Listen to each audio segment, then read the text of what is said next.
Yeah, so in terms of virtualization, the thing that's making the impact on IT operations is not virtualization per se. It's really the use of automation and orchestration with virtual capabilities that exist in the enterprise.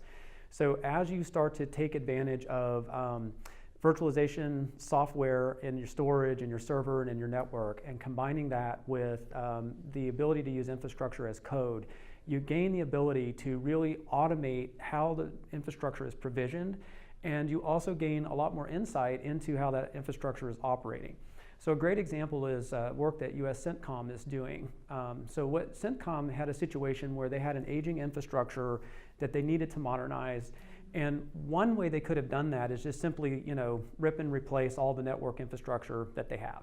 But they chose to go down the path of software-defined networking instead of just doing a rip and replace, and that bought them a lot of advantages.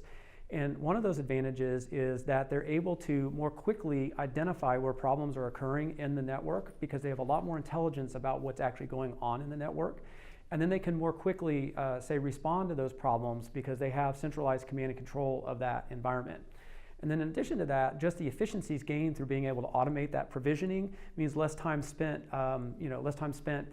manually provisioning things, so they can get more done a lot faster. And the key takeaway of this is that it enables the warfighter to really concentrate on the mission as opposed to worrying about whether the IT is going to be there and be available for them.